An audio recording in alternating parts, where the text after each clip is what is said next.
Hi guys, this is Neha Sharma.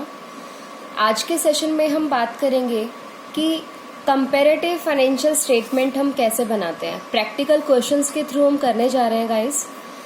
मैंने previous lecture में भी आपको बताया था कि फाइनेंशियल एनालिसिस या वित्तीय विश्लेषण की जो है हमारी तकनीकें पढ़ाई थी मैंने आपको। उन तकनीकों में कंपैरेटिव फाइनेंशियल स्टेटमेंट के बारे में बताया था, तुलनात्मक वित्तीय विवरण के बारे में बताया था कि ऐसे कौन से तरीके हैं या ऐसी कौन सी टेक्निक्स हैं जिनके थ्रू हम अपनी फाइनेंशियल स्टेटमेंट को एनालाइज कर सकते हैं, राइट।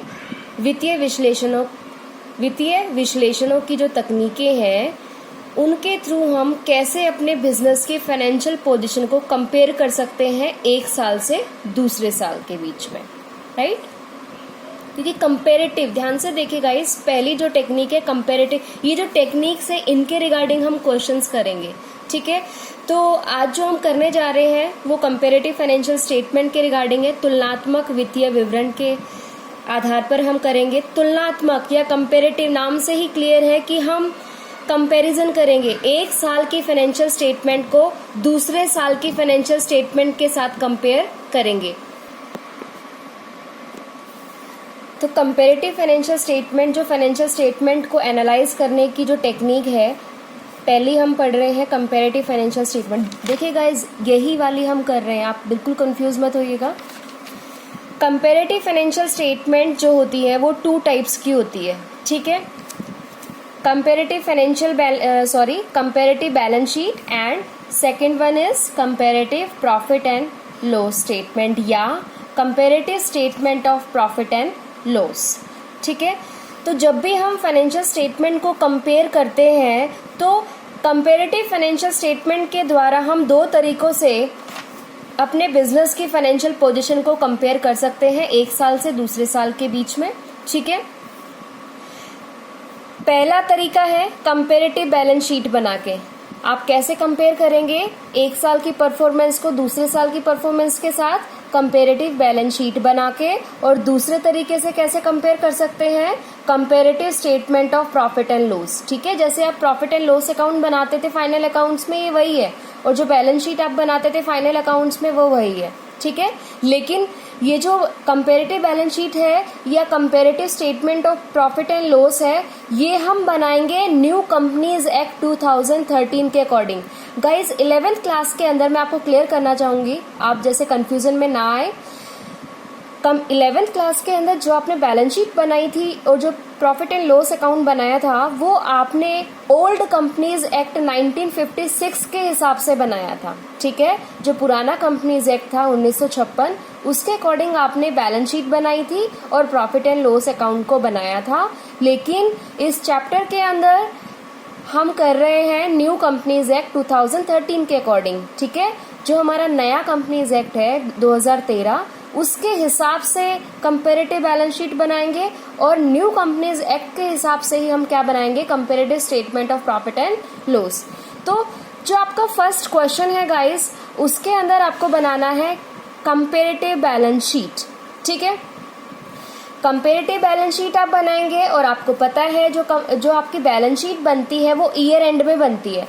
ध्यान से नोट करिए, नाम है कंपैरेटिव, ठीक है। कंपैरेटिव मतलब हम एक साल का दूसरे साल के साथ कंपेयर कर रहे हैं, मतलब पिछले साल का करंट ईयर के साथ में कंपैरिजन होगा, ठीक है। कंपैरिजन किसका होता है? पास्ट परफॉर्मेंस, जो पिछली परफॉर्मेंस है हमारी कंपनी की, और जो करंट पोजीशन है उसके अकॉर्डिंग हमारा क्या होता है? कंपैरिजन होता है। और आपको ये पता है कि जो आपकी बैलेंस शीट बनती है वो ईयर एंड में बनती है। कब बनती है? जब आपका ईयर कंप्लीट हो जाता है। अकाउंटिंग ईयर आपका कब होता है? 1 अप्रैल से लेकर 31 मार्च तक। और कुछ स्पेशल सर्कमस्टांसेस में आपका अकाउंटिंग ईयर कब होता है? 1 जनवरी से लेकर 31 दिसंबर तक। लेकिन जो बेसिकली जो मोस्टली होता है हमारा जो अकाउंटिंग ईयर 1 अप्रैल से लेकर 31 मार्च तक हमारा होता है। तो ईयर एंड में हम अपनी बैलेंस शीट बनाएंगे। कंपैरेटिव है तो 2 साल की बनेगी। 2000 जैसे आपकी फॉर एग्जांपल दिया हुआ है कि भाई एग्जांपल के तौर पे अगर मैं बात करूँ, आपके फर्स्ट क्वेश्चन में 2016 और 2017 का जिक्र है, ठीक है। तो हम क्या करेंगे? 2016 के बेसिस पे किसको कंपेयर करेंगे, 2017 को। मतलब इन दोनों सालों की परफॉर्मेंस को आपस में कंपेयर करेंगे और ये एनालाइज करेंगे, इस बात का विश्लेषण करेंगे कि 2016 में हमारी कंपनी की परफॉर्मेंस अच्छी थी या 2017 में ज़्यादा अच्छी है। ठीक है, कंपेरेटिव जो एनालिसिस है, कंपेरेटिव फाइनेंशियल स्टेटमेंट जो है आपका, इसका जो एनालाइजेशन है, इसका जो विश्लेषण है, उसको हम हॉरिजेंटल एनालिसिस कहते हैं। क्या कहते हैं? हॉरिजेंटल एनालिसिस कहते हैं। क्योंकि हॉरिजेंटल एनालिसिस इसको क्यों कहते हैं? क्योंकि इसमें जो हमारी कैलकुलेशंस होंगी वो रो वाइज होंगी, राइट। आप गाइज आपको ये भी पता है कि हॉरिजेंटल का मतलब होता है रो और वर्टिकल का मतलब क्या होता है? कॉलम। ठीक है, तो जो आपका हॉरिजेंटल एनालिसिस है कंपैरेटिव फाइनेंशियल स्टेटमेंट के थ्रू होगा और रो वाइज इसमें कैलकुलेशंस होंगी। तो इसका जो परफॉर्मा है कंपैरेटिव बैलेंस शीट का, सबसे पहले आपको वो नोट डाउन करना होगा कि कैसे बनाते हैं। पहला कॉलम होता है हमारा पर्टिकुलर्स का, ठीक है। जैसे लायबिलिटी और एसेट साइड आ जाएंगी। पर्टिकुलर्स के पहले लायबिलिटी आती है, उसके बाद एसेट साइड आती है। न्यू कंपनीज एक्ट 2013 के अकॉर्डिंग जो हमारी बैलेंस शीट बनती है उसके अंदर लायबिलिटीज पहले आती हैं और एक ही कॉलम के अंदर हम एसेट्स एंड लायबिलिटीज को लिखते हैं। लायबिलिटीज पहले आती हैं और एसेट्स बाद में लिखी जाती हैं। ये कंपनीज एक्ट 2013 की गाइडलाइन है, ठीक है।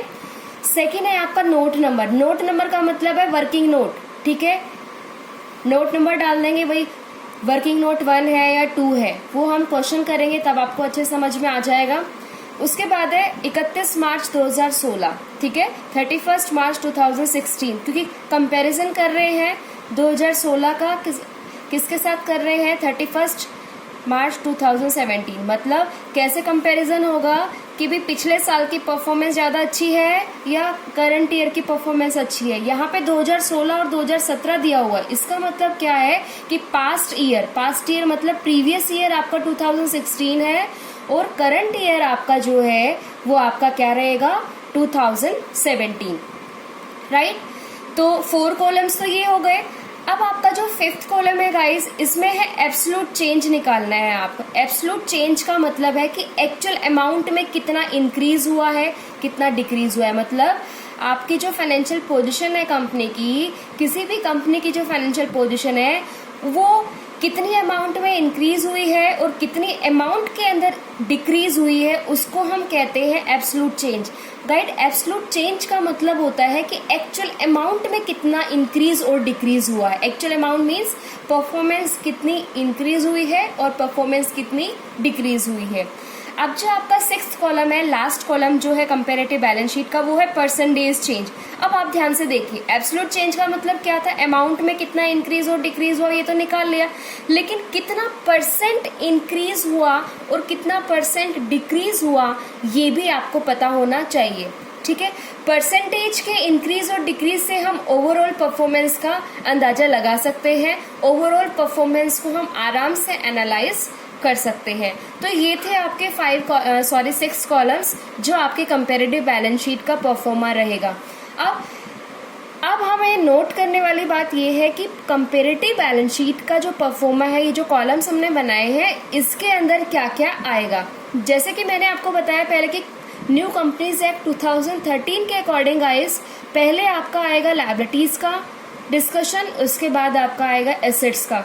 बुक के अंदर मैं आपको फॉर्मेट दिखा देती हूँ कि कैसे हमारा रहेगा। देखिए,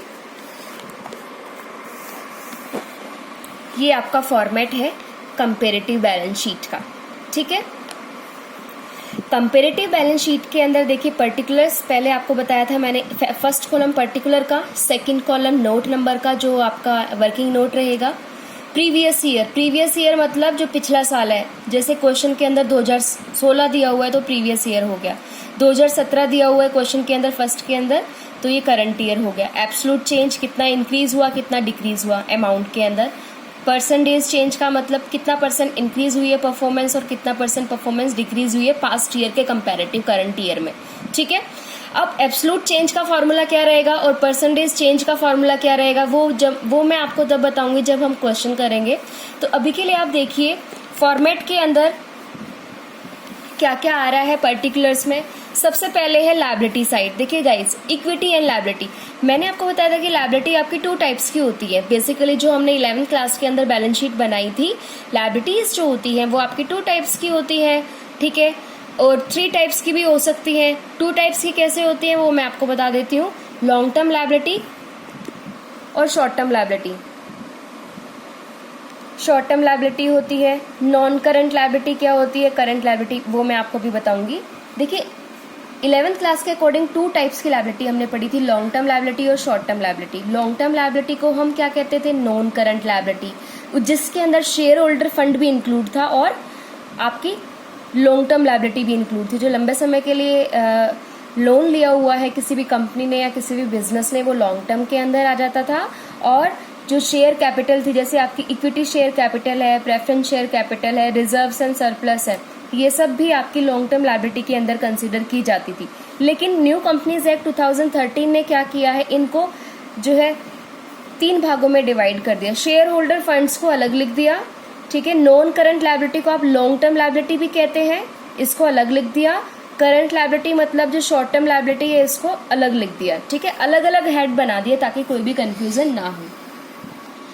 भाई पुराना जो कंपनीज एक्ट था हमारा 1956 का, उसको क्यों रिप्लेस किया गया, उसको क्यों हटाया गया, नया कंपनीज एक्ट 2013 क्यों लेके आया गया? क्योंकि कंपनीज एक्ट जो पुराना था हमारा 1956 वाला, उसके अंदर बहुत सारी वीकनेस थी, ड्रॉबैक्स थी। उसको दूर करके नया कंपनीज एक्ट 2013 लेके आए, जो कि मैंने 11th क्लास में भी आपको अच्छे से एक्सप्लेन कर दिया था। मैं दोबारा इसलिए एक्सप्लेन कर रही हूँ गाइस कि कई बच्चों को ध्यान में नहीं होगा, तो इसलिए उनको रिमाइंड हो जाएगा। देखिए शेयर होल्डर फंड के अंदर क्या आ गया, आपका शेयर कैपिटल। भाई जो आपके शेयर कैपिटल होती है, मतलब शेयर कैपिटल का मतलब शेयर्स को अगर हम छोटे छोटे हिस्सों में जब हम बांट देते हैं, ठीक है, जितनी कैपिटल उसमें इन्वेस्ट होती है, जितनी पूंजी का निवेश होता है प्रत्येक शेयर में, उसको हम शेयर कैपिटल कहते हैं, ठीक है। शेयर्स भी आपके 2 टाइप्स के होते थे, इक्विटी शेयर्स और प्रेफरेंस शेयर्स। इक्विटी शेयर्स जो है, जो अपनी पूंजी लगाते हैं, उसको हम कहते हैं इक्विटी शेयर कैपिटल। और प्रेफरेंस शेयर्स के अंदर जो पूंजी लगाई जाती है, जो कैपिटल इन्वेस्ट की जाती है, उसको हम कहते हैं प्रेफरेंस शेयर्स कैपिटल, ठीक है। रिजर्व्स एंड सरप्लस फ्यूचर के लिए हमारा होता है। देखिए 11th क्लास में आपने रिजर्व एंड प्रोविजन का पढ़ा होगा, ये वही है रिजर्व एंड सरप्लस का। फ्यूचर के लिए जो सेविंग्स की जाती है बिजनेस के द्वारा या कंपनी के द्वारा, वो रिजर्व एंड सरप्लस में होता है। अब उसके बाद है non current liability. Non current liability का मतलब क्या है, long term liability. Long term borrowing. Long term borrowing का मतलब क्या है कि बिजनेस ने लंबे समय के लिए, जैसे मान लिया 5 से 10 साल के लिए, 10 से 15 सालों के लिए अगर लोन लिया हुआ है, तो वो ठीक है लॉन्ग टर्म बोरोइंग के अंदर आ जाता है। और लॉन्ग टर्म प्रोविजन का मतलब क्या होता है कि भाई मान लिया कि भाई फ्यूचर में कोई नॉन लायबिलिटी है जो आपके लंबे टाइम के बाद आपको चुकानी है, ठीक है, उसको हम कहेंगे लॉन्ग टर्म प्रोविजन, ठीक है। अब उसके बाद है करंट लायबिलिटी। करंट लायबिलिटी का मतलब क्या होता है, शॉर्ट टर्म लायबिलिटी, जैसे short term borrowing. Short term borrowing का मतलब क्या है, अगर थोड़े समय के लिए बिजनेस ने लोन लिया हुआ होता है, उसको हम कहते हैं current liability. Short term borrowing मतलब 1 साल के लिए, 1 साल से कम के लिए अगर बिजनेस ने कहीं से लोन लिया है, तो उसको हम शॉर्ट टर्म बोरोइंग कहते हैं। उसके बाद है ट्रेड पेबल। ट्रेड पेबल का मतलब क्या होता है गाइस, क्रेडिटर्स, ठीक है। क्रेडिटर्स के बारे में आप जानते हैं, जिस पर्सन से या जिस पार्टी से आप उधार पर माल खरीदते हैं, उसको हम क्रेडिटर्स कहते हैं। तो ये भी आपकी शॉर्ट टर्म लायबिलिटी हो गई, क्योंकि थोड़े समय के बाद आपको चुकानी ही पड़ेगी, लंबे समय तक कोई भी आपको उधार नहीं देगा। उसके बाद है other current liability. Other current liability का मतलब ये है कि इनके अलावा अगर कोई भी लायबिलिटी बच जाती है जो हमारी छोटे समय के लिए होती है, उसको हम अदर करंट लायबिलिटी के अंदर कंसिडर करेंगे। उसके बाद है short term provision. Short term provision का मतलब क्या है, बिजनेस की किसी भी नॉन लायबिलिटी के लिए जो थोड़े समय के बाद चुकानी है, उसके लिए जो पैसा इकट्ठा किया जाता है, उसको हम कहते हैं शॉर्ट टर्म प्रोविजंस, ठीक है। ये टोटल मतलब टोटल लायबिलिटी, जितनी भी हमारी लायबिलिटी है उसका टोटल, ठीक है। अब हम बात करते हैं एसेट की। देखिए पहले हमने लायबिलिटी लिख दी, उसके बाद हम करेंगे एसेट्स के बारे में। एसेट्स भी आपकी क्या होती है, 2 टाइप्स की होती है।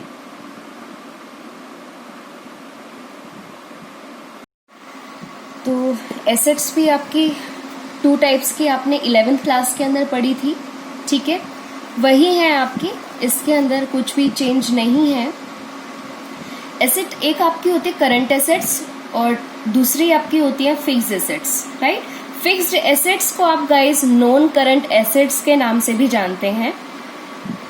और करंट एसेट्स का आपको पता ही है, करंट एसेट का मतलब क्या होता है, जो बिजनेस के अंदर रीसेल करने के पर्पज से खरीदी जाती है, ठीक है, उनको हम करंट एसेट्स कहते हैं। और फिक्स्ड एसेट्स या नॉन करंट एसेट्स कौन सी एसेट्स होती हैं, जो बिजनेस में रीसेल करने के पर्पज से नहीं खरीदी जाती, जो बिजनेस में रिटेन करने के पर्पज से खरीदी जाती है।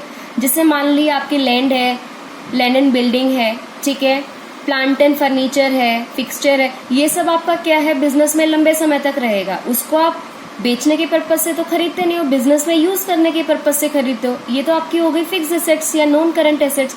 और करंट एसेट्स आपकी जैसे कैश है, कैश एट बैंक है, ठीक है, स्टॉक है, ये तो आपका बिकेगा, कैश भी आपका खर्च होगा, तो ये आपके बिजनेस के अंदर रीसेल करने के पॉइंट ऑफ व्यू से खरीदा जाता है। तो नॉन करंट एसेट्स या फिक्स्ड एसेट्स के अंदर क्या क्या आएगा guys, fixed assets. Fixed assets भी आपकी 2 टाइप्स की होती हैं, टेंजिबल एसेट्स और इनटेंजिबल एसेट्स, दृश्य संपत्तियां और अदृश्य संपत्तियां। 11th क्लास में भी हमने डिस्कस किया था ना, दोबारा से बता देती हूँ आपको। टेंजिबल फिक्स्ड एसेट्स वो फिक्स्ड एसेट्स होती हैं जिनको हम देख सकते हैं और छू सकते हैं, ठीक है। और इंटेंजिबल फिक्स्ड एसेट्स ऐसे एसेट्स होती हैं जिनको ना तो हम देख सकते हैं ना तो हम छू सकते हैं, केवल महसूस कर सकते हैं। जैसे बिजनेस की गुडविल है, रेपुटेशन है, पेटेंट्स है, ट्रेडमार्क्स है, कॉपीराइट्स है, इनको हम केवल महसूस कर सकते हैं। भाई मान लिया अगर मैं जीन्स पहनती हूँ तो मैं लिवाइस की प्रेफर करूंगी। लिवाइस की प्रेफर क्यों करूंगी, क्योंकि उसका ब्रांड इमेज है। ब्रांड इमेज क्यों है, क्योंकि जो लिवाइस की जीन्स है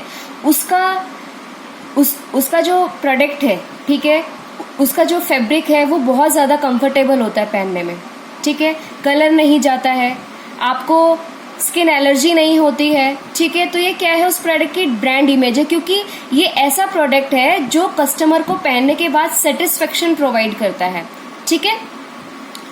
तो ये जो ब्रांड इमेज है, रेपुटेशन है, ये केवल हम महसूस कर सकते हैं, देख नहीं सकते।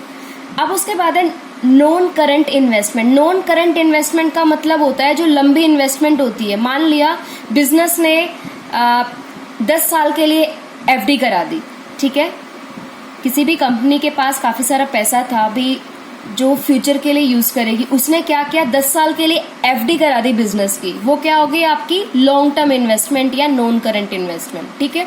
उसके बाद है long term loan and advances. ध्यान से गाइस, ध्यान से सुनना इस बात को, यहाँ पे लॉन्ग टर्म लोन या एडवांस का मतलब ये है कि आपके बिजनेस ने किसी पर्सन को या किसी पार्टी को या किसी अदर बिजनेस को उधार दिया है, ठीक है, लिया नहीं है। अगर उधार लिया होता तो वो लायबिलिटी का पार्ट होता है, यहाँ पे क्या है, उधार दिया है या किसी को एडवांस दिया है, तो वो भी आपकी एसेट है, कभी ना कभी तो वो पैसा आएगा, ठीक है, इसलिए ये आपकी क्या है, एसेट है। उसके बाद है करंट एसेट। करंट एसेट के अंदर क्या क्या आता है, करंट इन्वेस्टमेंट। करंट इन्वेस्टमेंट का मतलब जो शॉर्ट टर्म के लिए इन्वेस्टमेंट होती है बिजनेस की, वो। इन्वेंट्री का मतलब होता है स्टॉक। ट्रेड रिसीवेबल का मतलब होता है डेटर या बीआर, डेटर और बिल रिसीवेबल, ठीक है। Cash and cash equivalent. Cash and cash equivalent का मतलब है cash in hand, cash equivalent का मतलब है कैश एट बैंक। अगर आपके बिजनेस के पास कैश है, वो आपने बैंक के अंदर डिपॉजिट कर दिया है, तो वो क्या है, कैश इक्विवेलेंट, मतलब वो कैश के ही बराबर है, आप उसको कभी भी निकाल सकते हो, कभी भी बिजनेस के लिए यूज कर सकते हो। उसके बाद है short term loan and advances. Guys ध्यान से इस बात को नोट करिएगा, आपने किसी भी पार्टी को थोड़े समय के लिए लोन दिया है या एडवांस दिया है, वो आपकी क्या है, एसेट है, वो पैसा आएगा। आपने मान लिया किसी भी पर्सन को थोड़े समय के लिए उधार पे दिया है, वो पर्सन आपका पैसा चुकाएगा, ठीक है, आपके बिजनेस में पैसा आएगा, तो वो आपकी क्या हो गई, करंट एसेट हो गई। अदर करंट एसेट, इनके अलावा जो भी आपकी एसेट बच गई वो अदर करंट एसेट आ गई, ठीक है। तो ये था आपका कंपैरेटिव बैलेंस शीट का फॉर्मेट।